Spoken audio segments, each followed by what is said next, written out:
하나님은 살아계십니다. 이 시간에도 성령으로 역사하고 계십니다. 말씀을 통해서 하나님 은혜와 축복이 넘치는 시간이 되기를 축원합니다. 우리가 하나님의 일을 하기 위해서는 가장 먼저가 뭐냐면 그냥 일을 하는 것이 아니라 가장 먼저 중요한 것은 하나님을 아는 것입니다. 하나님을 아는 만큼 하나님의 일을 할 수 있습니다. 만약에 하나님을 모른다라고 하면 하나님의 뜻대로 행하는 것이 아니라 내 마음대로 하나님의 일을 하게 됩니다. 하나님의 일은 내 마음대로 하는 것이 아니라 하나님의 뜻대로 하는 거예요. 그래서 가장 중요한 게 먼저 우리가 해야 할 일이 뭐냐면 하나님을 아는 거예요. 그러면 하나님을 어떻게 알 수 있습니까? 말씀으로 알 수 있는 거죠. 여러분, 우리가 이렇게 많이 착각합니다. 하나님의 말씀으로 안다라고 착각을 합니다. 이게 틀리는 말은 아닌데 그렇다고 맞는 말은 아닙니다. 하나님의 말씀으로 아는 것이 아니라 성령으로 아는 것입니다. 성령으로 하지 않고 하나님의 말씀을 안다라는 것은 있을 수가 없어요.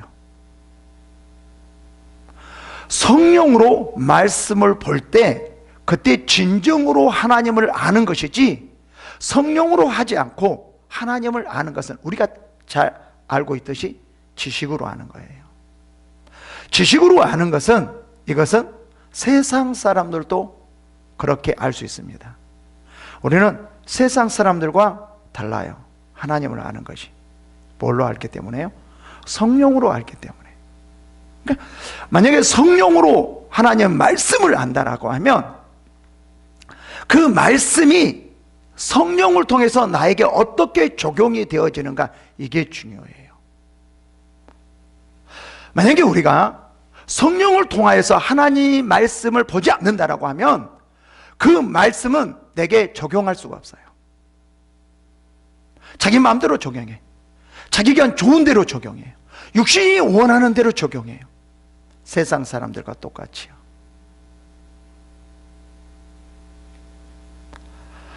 중요한 것은요, 하나님의 그 말씀이 내게 적용이 되게 하기 위해서는 오직 성령입니다. 그러기 위해서 기도해야 됩니다.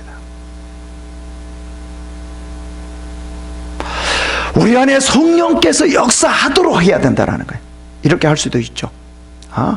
말씀을 보면 성령께서 역사한다. 그 말은 틀린 말이 아닙니다. 그러면 기도할 필요가 전혀 없겠죠. 그래서 성경에서도 말씀과 기도로 거룩하여진다라고 말을 해요. 말씀만이 아니고 기도만이 아니고 말씀과 기도로 거룩하여진다라고 분명하게 말하고 있습니다. 왜 그럴까요? 기도는 성령께서 역사하도록 만드는 거예요.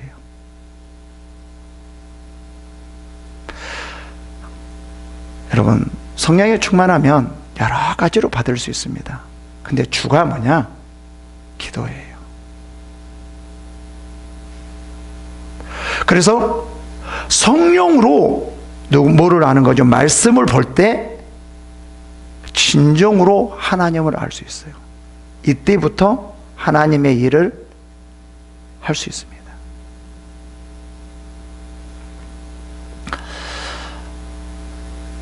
이와 마찬가지로 사람들과의 대화에 있어서 내가 무엇을 많이 아는 것도 중요해요. 그러나 정말 중요한 것은 뭐냐면, 정말 진정으로 대화할 수 있는 것은 뭐냐면 상대방을 알아야지 돼요. 상대방을 아는 만큼 대화가 돼요. 상대방을 전혀 모르고 내 말만 하는 것은요, 아무리 좋은 말이라 할지라도 상대방에게 적용이 되지 않습니다.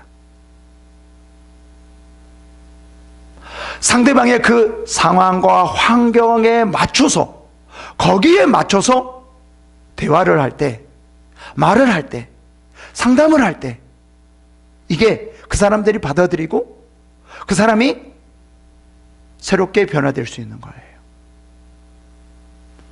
내가 많이 아는 것이 아니라, 내가 많이 아는 것 당연히 중요해요. 그러나 상대방을 많이 알려고 해야 돼요. 우리는 많은 사람들이 이제 대화를 하죠. 그럼 예를 들어 볼까요? 회사에서 대화하는 것과 가정에서 대화하는 것은 다를까요, 안 다를까요? 전혀 달라요.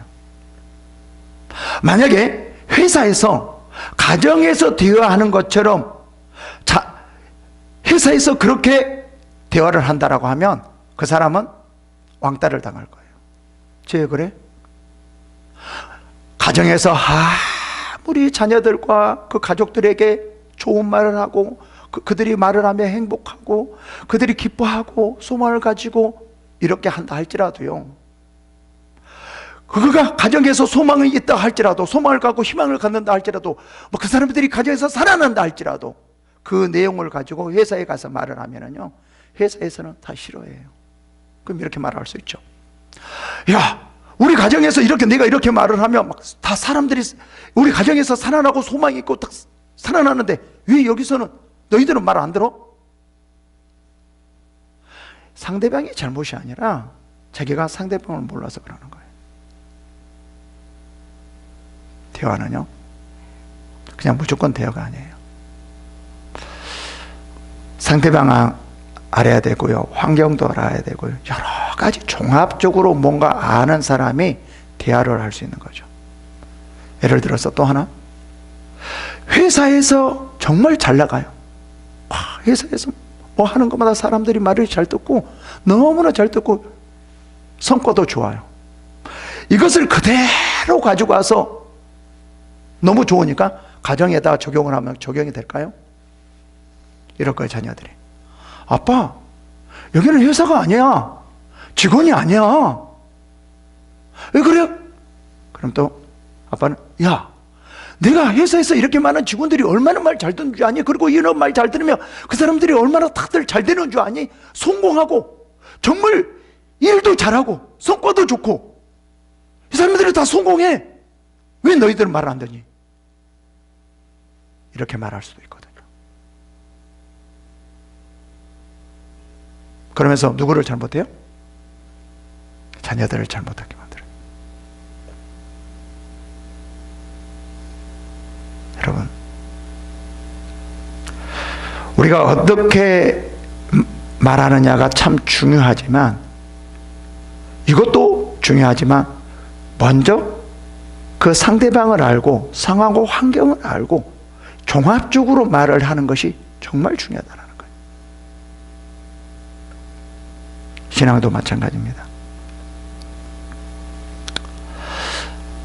우리의 신앙도 그 상대방에게 신앙을 성숙하게 하나님 앞에 나가게 하기 위해서는, 진정으로 하나님 앞에 나가기 위해서는 누구를 알아야 될까요? 상대방이요? 아닙니다. 우리의 신앙은 세상 사람들과의 그 대화법이 달라요. 세상 사람들은 사람 중심이에요. 그러니까 상대방이에요. 그러나 우리의 신앙에 있어서 대화는요, 전혀 그렇지 않아요. 하나님 중심입니다. 그렇기 때문에 사람들과의 관계에서 대화보다도요, 신앙에서 대화가 더 힘들 수가 있어요. 더 어려울 수가 있어요. 왜 그럴까요? 하나님의 중심이기 때문에요. 만약에 상대방이요, 하나님의 중심이 없다라고 하면 여기서 하나님의 중심으로 말을 할 수밖에 없거든요. 그러면 상대방 받아들일 수 없어요. 오히려 핍박이 올 수 있어요. 성경에서 이런 말이 너무 많이 나오거든요.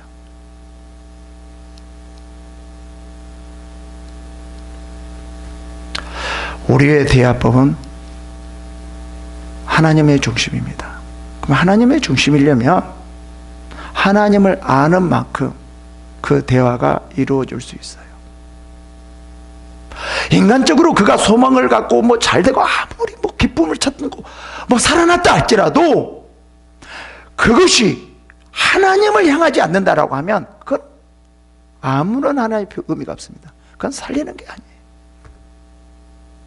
힘들고 어렵더라도, 고통스럽더라도, 육적으로 엄청나게 어려움을 당하고 있다 할지라도 그 가운데 그 사람이 하나님을 향하고 있다라고 하면 그게 진정한 사람을 살리는 거죠.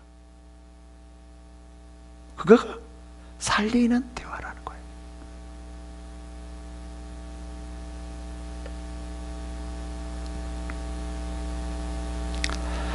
이 욥기에서도 마찬가지거든요. 이 욥기에서도 이 욥과 욥의 세 친구들이 지금 어떠냐면 하나님의, 이 욥의 세 친구들이 하나님의 중심으로 욥에게 말해 주는 것 같지만 실제 전혀 그렇지 않아요. 하나님에 대해서 전혀 모르고 하나님의 그 말씀을 욥에게 적용하려고 하는 거예요. 하나님을 모른다라는 말은 무슨 말이냐면 하나님께서 욥을 향한 그 뜻, 하나님께서 욥을 향한 그 인도하심, 이런 것을 정확하게 알아야 되는데 이거를 몰랐다라는 거예요. 하나님, 상대방을 향한, 하나님께서 상대방을 향한 그 하나님과 인도하심과 그 뜻을 모르는 상태에서 말씀을 적용할 수가 없습니다. 정말 말씀을 적용하려면 하나님의 그 인도하심과 뜻을 알 때 그 말씀을 상대방에게 적용할 수가 있는 거예요. 아무 말씀이나 적용이 되어지는 것은 아니죠.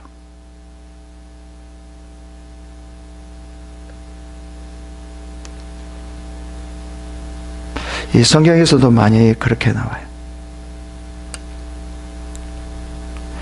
지금 여기서 계속 말하고 있는 것은 이 욥의 세 친구들이 자기들 딴에는 하나님의 말씀으로 욥을 권면하려고 하죠. 욥의 친구들은 자기는 하나님 말씀으로 욥을 권면한다고 말을 하고 있기 때문에 아무리 욥이 아니야 잘못된 거야 말한다 할지라도요 들어가지가 않아요. 정말 이게 무섭습니다. 많은 사람들 중에요 자기가 하나님 말씀으로 사람들을 이끌어가고 인도하고 있다라고 믿어버린 사람이 있더라고. 그리고 상대방에 그것을 적용하려고 해요. 상대방의 하나님의 인도하심과 그 계획과 뜻을 전혀 알지 못하고 자기가 그냥 하나님의 말씀은 이 말씀이기 때문에 너는 순종해야 돼, 말씀이기 때문에 너는 받아들여야 돼, 이렇게 하시는 분이 상당히 많이 있어요. 정말 이러한 분들이 너무 무섭습니다. 오히려 이러한 분들이 말씀을 가지고 사람을 죽이게 돼요. 신앙을 무너뜨려요. 이단들이 그러죠. 근데 여기에 모든 사람들이 다 속아 넘어가요. 왜요? 말씀을 하니까. 여러분, 정말 우리가 분별해야 될 것은 그 말씀이 어디로부터 나왔느냐예요. 성령으로부터 나왔느냐, 육으로부터 나왔느냐. 그러니까 우리가 말씀을 잘 풀면 우와 그래요. 그게 성령으로부터 나왔다고 착각을 해요. 절대 그렇지 않습니다. 그래서 이단들이 말씀을 가지고 오면은 다 속아 넘어가요. 중요한 것은 그 말씀이 성령으로부터 나왔느냐, 성령으로부터 나오지 않았느냐, 이게 핵심이에요. 여기서도 마찬가지거든요. 정말 이 욥의 친구들이 욥이 그렇게 받아지지 않는다라고 하면 다시 하나님 앞에 나와 기도하면서 하나님께서 욥을 왜 그렇게 고난이 있고 왜 그렇습니까? 뜻이 무엇입니까? 하나님, 우리가 어떻게 욥을 도와주고 이끌어주고 정말 여기 안에서 잘 견딜 수 있도록 할 수 있을까요? 하고 한 발자국 물러서 기도하는 게 훨씬 나아요. 여기서 욥에게 계속 이렇게 말을 하거든요. 야, 내가 힘든 것은 고난이야. 죄 때문에. 너가 힘든 것은 죄 때문이야. 쟤 때문이야. 쟤 때문이야. 이렇게 말을 하거든요. 그래서 욥이 뭐라고 말합니까? 21장에서 바로 앞장에서 5절부터 보면 이래요. 너희가 나를 보면 놀라리라. 손으로 입을 가리리라. 내가 기억하기만 하여도 불안하고 두려움이 내 몸에 잡는구나. 어찌하여, 이제부터 말하는 거예요. 어찌하여 악인이 생존하고 장수하며 세력이 강하냐. 그들이 후손이 앞에서 그들과 함께 굳게 서고 자손이 그들의 목전에서 그러하구나. 그들의 집이 평안하여 두려움이 없고 하나님의 매가 그들 위에 임하지 아니하며. 야, 여러분, 죄인들을 봐라. 죄인들을 보면 다 나처럼 이러냐? 아니잖냐. 오히려 죄인들이 어떻게 돼요? 생존하며 장수하며 세력이 강하냐. 그리고 자기 후손들이 굳게 서고 있지 않냐. 그들의 집에 평안하며 두려움이 없고 하나님의 매가 그들 위에 임하지 아니하며 라고 말해요.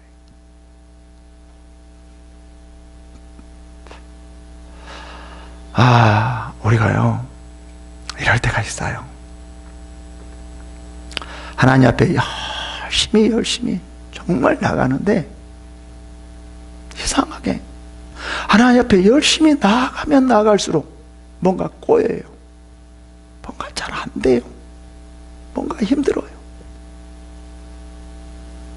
그러면 우리는 대부분 참 뭐라고 생각하냐면 이거 하나님이 원하시지 않는 모양이구나. 하나님의 뜻이 아닌 모양이구나. 이렇게 생각하는 분도 많이 계시더라고요. 여러분, 절대 그렇지 않습니다. 절대 그렇지 않아요. 그리고 또 많은 사람들이 힘들고 오려면 내가 쟤 때문에 그러는가?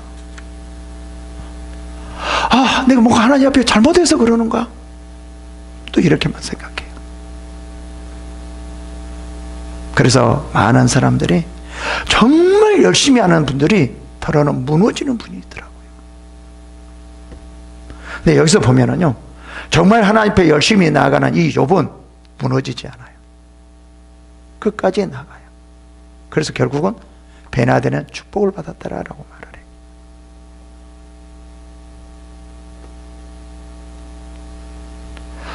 여러분, 우리는 어디에다 초점을 맞춰야 되냐면요,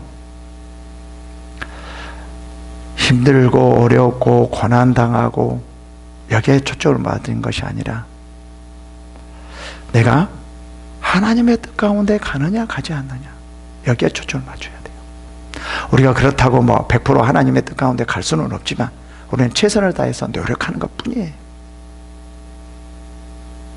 지금 여기서 계속 이 욥기에서는 오직 한 가지만 가지고 욥에게 적용을 해요. 오직 뭐죠? 회개하라. 회개하라. 회개하지 않았기 때문에 그렇다 라고 말을 해요. 지금 본문은 욥이 하도 회개하라고 그러니까, 야, 죄인들을 한번 봐봐라. 저렇게 세력이 강하고 저렇게 잘 되고 후손들도 저렇게 잘 되지 않냐.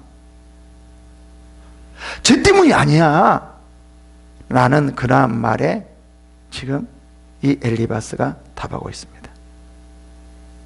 이렇게 말을 해요.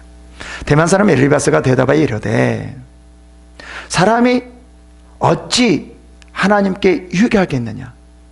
지혜로운 자도 자기에게 유익할 따름이니라. 좀 설명을 다시 해드리기 쉬운 성경입니다. 사람이 하나님께 무슨 유익된다는 말인가? 지혜로운 사람이라면 그분께 도움이 된다는 것인가?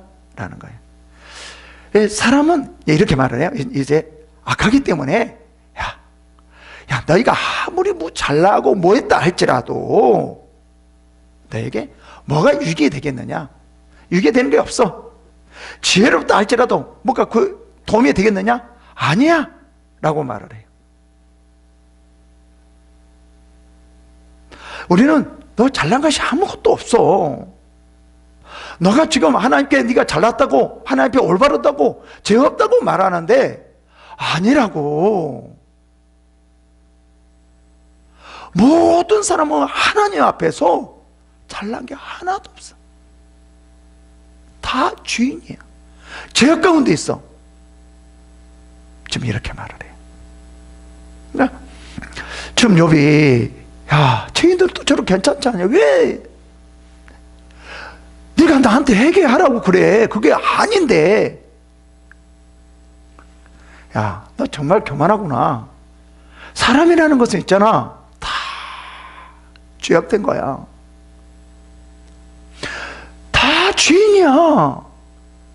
네가 얼마나 네가 어렵다고 생각하니? 너 어려운 거 없어. 너 그런 사람이 회개하라고 하는데 회개 안 해? 지금 이렇게 말을 하고 있는 거예요. 너무 그럴듯하지 않나요? 너무 그럴듯한 말이 아닌가요? 그렇잖아요? 이런 말을 하면 누구든 이럴 거예요. 그래, 내가 아무리 어렵다 하지만 내가 죄악투성이고 하나님 앞에 서면 할 말이 하나도 없어. 그래, 나는 죄악투성이야. 지금 뭘로만 보면, 죄로만 보면 이렇게 되어질 수밖에 없어요. 욥을 향한 하나님의 뜻과 의도는 전혀 생각하지 않고 지금 이쪽으로만 보면 우리는 그렇게 되어질 수밖에 없어요. 그보다 더 중요한 것이, 제가 계속 강조하지만 욥을 향한 하나님의 의도와 뜻이라는 거예요. 이거는 전혀 생각하지 않고 뭘로 완전히 몰아가는 거예요. 너는 죄인이야. 너 죄 때문에 그러는 거야. 지금 완전히 그렇게 몰아가고 있는 거예요. 볼까요? 계속. 내가 의로운들 전능자에게 무슨 기쁨이 있겠으며 내 행위가 온전한들 그에게 무슨 이익이 있겠냐. 야, 네가 의롭다고 그러냐? 네가 다 죄인이야. 네가 의로운들 뭐가 하나님께 기쁨이 있겠으며 네 행위가 온전한들 무슨 이익이 있겠느냐. 그러지 않나요?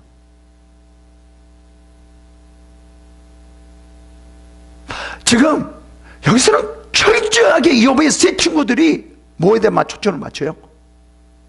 고난은 죄 때문에 그렇다. 고난은 죄 때문에 그렇다. 이렇게 맞춰 들어가면 다 맞아요. 안 맞을 수가 없어요. 지금 그렇게 좀 이건 다 맞는 말이잖아요. 야, 네가 어렵다 할지라도 야, 하나님께서 어떻게 네가 기쁨이 있겠으며 네 행위가 온전한들 무슨 이익이 있겠느냐. 여러분, 이렇게 말을 하느냐 할 말이 없죠. 그런데 하나님은요, 그렇지 않아요. 우리가 죄인이란 걸 다 알아요. 하나님은 이미 알고 있어요. 온전하지 못한 거 다 알고 있어요. 그럼에도 불구하고 하나님은 우리를 이끌어 가시고 붙들어 가신 분이에요. 이게 사랑의 하나님이고 이게 하나님의 은혜예요. 우리가 하나님 앞에 죄악 가운데 하나도 내세울 곳 없지만 하나님은 우리를 붙들고 계시고 우리를 지켜주시고 우리를 이끌어 주신다는 거예요. 만약에 이 욥의 세 친구들 같이 우리를 몰아세버린다면 우리는 어떻게 살아갈 수가 없어요. 그래, 죄악이냐, 죄악이요. 우리가 하나님 아무리 어려운다 할지라도 우리는 죄인이야. 어떻게 전능자를 기뻐하겠으며 어떻게 우리 온전한들 어떻게 그에게 유익이 있겠느냐. 그래, 우리는 쓸모가 없어. 그럼 우리는 죽어야 돼. 이렇게 몰아갈 수밖에 없어요. 지금 이 욥의 제 친구들이 그렇거든요. 완전히 고난을 죄로 몰아가다 보니까는 너는 이제 죽을 수밖에 없어. 죄악 투성이야. 아무도 이 사람은 살 수가 없어. 하나님 앞에 소망이 없게 만들고 기쁨이 없게 만들고 감사가 없게 만들어버려요. 여러분요, 우리는 아무리 죄 가운데 있다 할지라도요, 하나님 우리를 지켜주시고 계셔요. 우리를 붙들고 계셔요. 우리와 함께 계셔요. 이거를 믿어야 돼요. 그렇기 때문에 우리가 죄악 가운데에서도 소망이 있고 죄악 가운데에서도 감사가 있고 죄악 가운데에서도 기쁨이 있는 거예요. 그래서 우리가 하나님께 나아갈 수 있는 거예요. 하나님 앞에 순종할 수 있는 거예요. 그 죄악 가운데 나올 수 있는 거예요.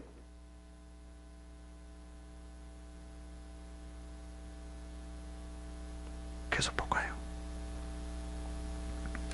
하나님의 너를 책망하시며 너를 신문하심이 너의 경건함 때문이냐? 다시 쉬운 성경 볼게요. 네가 경건하기 때문에 그분이 책망하시며 자네를 심판하겠는가? 하도 이 욥이 자기가 경건하다는 식으로 말을 하니까, 야, 네가 그 경건 때문에 그럼 심판한 거냐? 어? 그거 아니잖냐. 한번 생각해봐. 네가 경건하기 때문에, 그렇게 네가 경건하다고 주장하는데, 그럼 경건하기 때문에 너를 이렇게 심판하고, 너를 완전히 너 집안, 너희 자녀, 너를 이렇게 고통스럽게 만드는 거야? 하나님은 그런 분이 아니야. 와, 정말 너무 그럴듯하지 않습니까? 이렇게 말을 하면 어느 누구가 다 속아 넘어갈 것 같아요. 맞아, 그래, 그런 분이지. 하나님은 경건한 분을 하나님은 지켜주시고 세워주는 분이지. 맞아, 내가 경건하지 않기 때문에 이런 거야. 그래. 야, 이렇게 말을 하면 어느 누구가 여기서 공감하지 않을 사람이 어디 있을까요? 맞아, 그래 아마 그럴 것 같아. 그래서 나중에 따라갈 수밖에 없을 것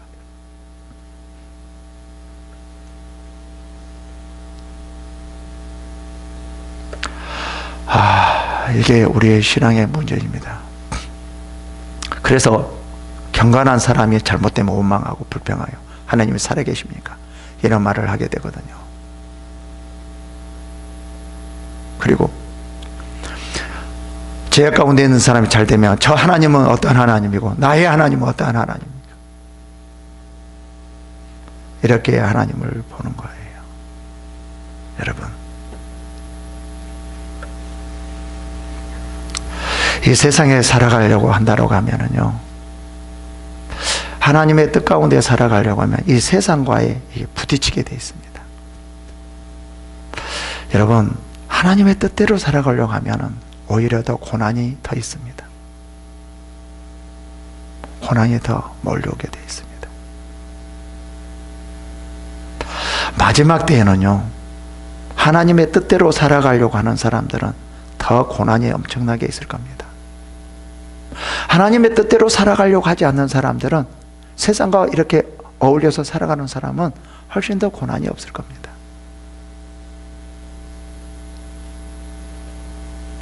그래서 말씀 안에서 이렇게 말을 합니다. 디모데후서 2장 3절에 너는 그리스도 예수의 좋은 병사로 나와 함께 고난을 받으라. 그래요. 좋은 병사로 나와 함께 고난을 받으라 라고 말을 합니다. 고난 받을 준비가 되어 있습니까? 주를 위하여. 빌립보서 1장 29절에 이렇게 말해요. 그리스도를 위하여 너에게 은혜를 주신 것은, 그리스도를 위하여 너에게 은혜를 주신 것은, 그래요. 뭐라고 말해요? 뭔가 잘 되는 거요? 되어지는 거요? 뭐 그냥 이루어지는 거요? 그렇게 말을 하지 않아요. 다만 믿을 뿐 아니라 또한 그를 위하여, 주를 위하여 고난도 받게 하려 함이라.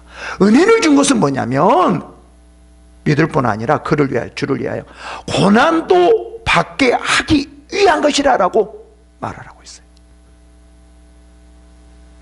우리는 많은 사람들이 고난을 받으면 대부분 어떻게만 생각하냐면 죄 때문이라고 생각해요. 아니에요. 요즘은요, 오히려 주를 위해 살다 보면 더 고난을 받게 돼 있어요. 죄악된 분보다도 주를 위해서 살려고 하면 고난을 더 받게 되어 있다라는 거예요. 분명히 말씀하잖아요. 그래서 이렇게 말해요.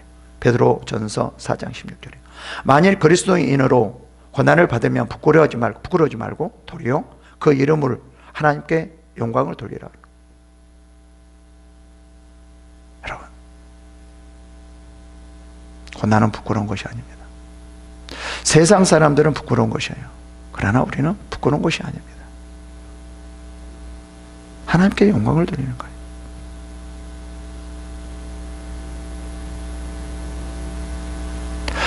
고난을 무서워하면 하나님께 나아갈 수 없어요. 또 이것이 죄악이라고 해버리면 참 문제가 심각하게 돼요. 죄악일 수도 있어요. 근데 이걸 너무 죄악으로 몰고 가면 심각하게 신앙이 잘못되어질 수 있다는 거예요. 이렇더라고요. 성경 전체를 보니까요, 주를 위해서 살아가려고 막 하는 사람들이 고난을 받더라고요. 근데 말씀을 보면 그 고난을 받고 있는, 주를 위해서 열심히 정말 헌신하며 나아가는데 고난을 받아요. 근데 성경에 보면 고난을 없애준다는 말이 거의 없어요. 라고 말해요? 나와 함께 고난을 받자 라고 말을 해요. 근데 우리는 어떻습니까? 고난이 오면 하나님, 내가 이렇게 열심히 하면 안 돼요. 고난을 없애주세요. 그리고 우리는 은사를 가지고 고난을 없애려고 하거든요. 없애려고 하는 것보다도 고난을 이기게 할 수 있어야 되거든요. 이게 진정한 신앙이거든요. 세상 사람들은 고난을 없애는 거예요. 근데 우리는요, 기독교 신앙은요, 예수 그리스도를 믿는 그 신앙은요, 고난을 이기는 거예요. 고난을 두려워하면 안 돼요. 그 고난을 가지고 근심 걱정을 하면 안 돼요. 고난을 이기는 거예요. 그러면서 5절에 이렇게 말합니다. 내 악이 크지 아니하냐? 내 죄악이 끝이 없느니라. 야, 다 죄인이야. 아무리 의인이 하나도 없어. 네가 그렇게 의인인 것 같지만 죄악 투성이야. 내 악이 커. 죄악이 끝이 없어. 그러면서 6절에 뭐라고 해요? 까닭없이 형제를 볼모로 잡으며 헐벗은 자의 의복을 벗기며 목마른 자에게 물을 마시게 하지 아니하며 줄인 자에게 음식을 주지 아니하였구나. 권세 있는 자는 토지를 얻고 존귀한 자는 거기서 사는구나. 지금 욥에게 뭐라고 말하냐면요, 지금 이 고난을 가지고 이 죄를 만들어 가요. 야, 너 틀림없이 이랬을 거야. 헐벗은 자에게 옷을 벗기며 목마른 자에게 물을 마시지 아니하며. 그러면서 이렇게 말하죠. 8절에 권세 있는 자는 토지를 얻고 존귀한 자는 거기에서 사는구나. 다시 말할게요. 권세를 부리려 하고 귀환치 하며 살지 않았냐? 너 그랬지 않냐? 그러니까 고난을 당하니까 너는 이런 죄를 지어서 뒤집어 씌우려고 하는 거예요. 넌 죄인이야. 죄 때문에 그래. 이렇게 했기 때문에 너 이런 현상이 나타나지. 하나님은 절대로 선한 분은 그렇지 않아. 지금 뒤집어 씌우는 거예요. 너는 가부를 빈손으로 돌려보내고 고아의 팔을 꺾는구나. 그러므로 올무들이 너를 둘러있고 두려움이 갑자기 너를 엄습하며. 너 분명히 네가 아무리 안 했다고 말을 하지만 너 이렇게 했기 때문에 그래. 그러면은요, 또 그 사람은 이럴 거예요. 진짜 그랬나? 맞아, 내가 그랬을 거야. 안 했어도 그랬을 거야. 맞아, 나는 그랬을 거야. 근데 또 자기가 죄를 만들어. 자기를 더 죄 얘기를 지었다고 그래.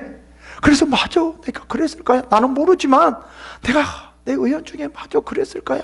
주님 용서해 주세요. 또 이렇게 하는 사람도 있더라고요.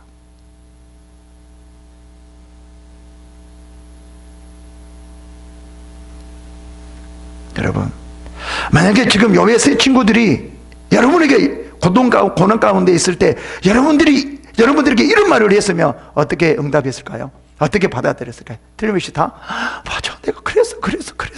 없어도 맞아, 내가 그랬을 거야. 그랬을 거야. 주님 용서해. 이랬을 거예요. 그러면서 그 죄악 속에서 자유함이 없이 파고 들어가서 힘들게 고통스럽게 근심하며 걱정하며 이렇게 살아갈 거예요.